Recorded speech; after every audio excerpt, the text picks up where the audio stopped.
Hello my love, welcome back to my channel. Today I will be showing you how I made this straight back hairstyle on a natural hair, and there are 7 braids altogether. So to start off, I just parted her hair down in the middle from front to back, so each side is going to have 3.5 braids, 3.5 braids.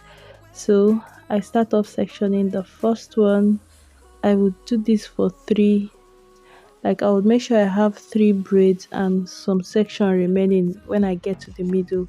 When I do the same thing on the left hand side, then I would mix the two halves in the middle together, and that is how I got my 7 braids, and that is how I was able to make them equal. So this is just me pre-sectioning her hair. And when making the hair, I used shine and jam for this section when pre-sectioning the hair. But when I started like trying to lay down her hair for the stitch braid, I switched to hair wax. So you can use any of them, it's fine. The issue is this hair cost, in my location, this hair cost, let's say 2,000 naira without braiding hair. So I made, although she's like, I don't know, she's a customer, so in Nigeria you're expected to give discounts for your customers. Don't ask me why, but and also because I knew I was going to film the hairstyle, I don't consider the pricing will not stop me from making a hairstyle. If I am going to film a hair, I can compromise on the pricing of the hair and still make it okay. So the hair costs 2,000 naira. Let's say if I was making, okay, 2,000 naira is like $4. Hey, this country will not happen to somebody. 2,000 naira is about, let's say it's no more than $5. If the country becomes good, it's no more than $5. And if I was making this hair for someone who is not a cost, who I didn't, okay, let's say if I'm not filming the hair, I won't collect less than 3,000 naira, which is like $6 on a very good day.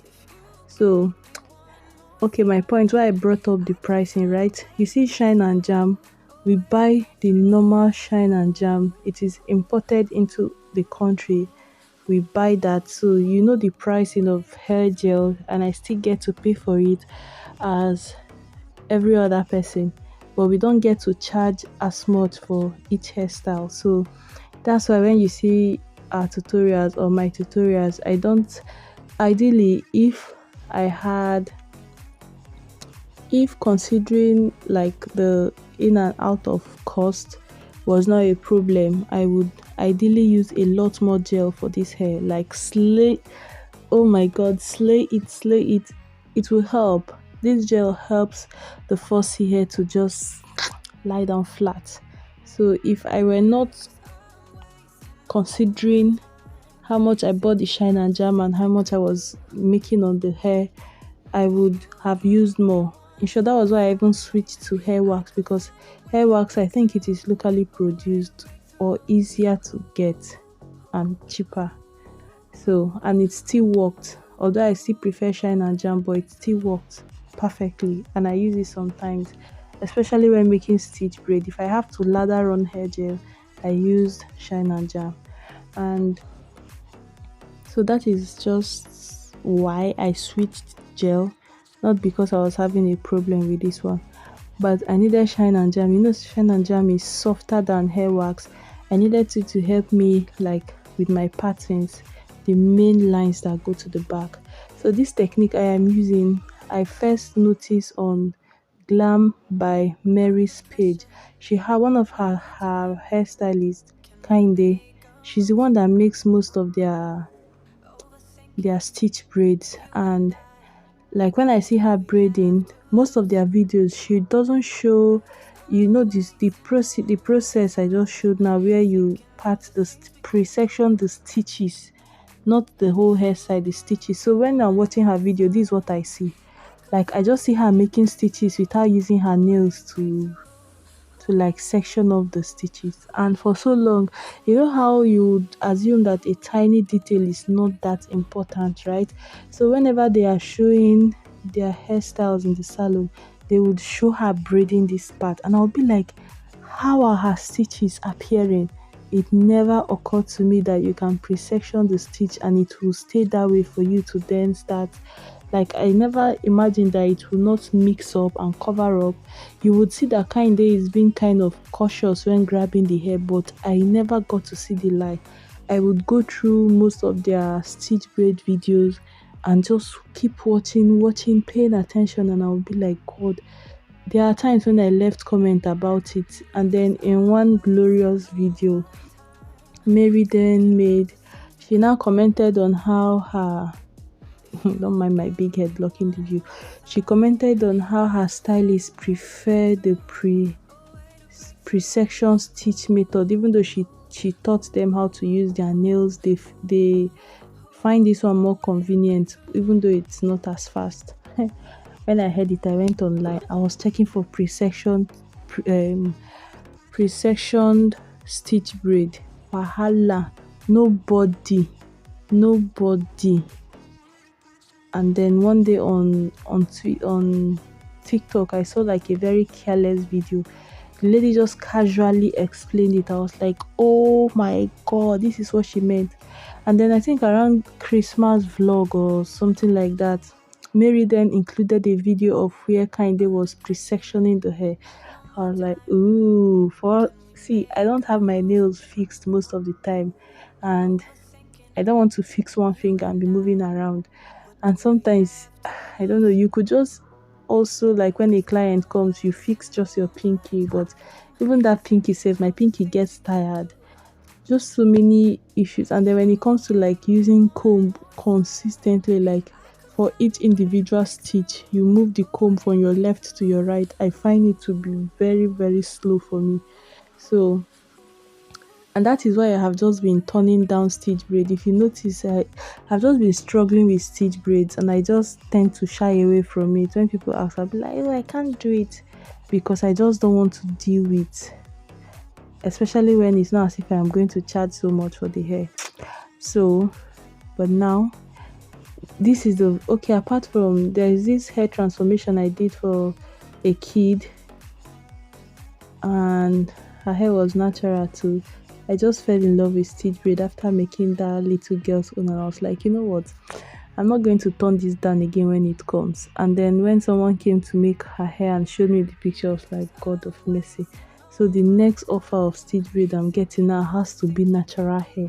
Why can't it just be relaxed hair so that it will be so easy for me? I'm sorry, I'm just confessing.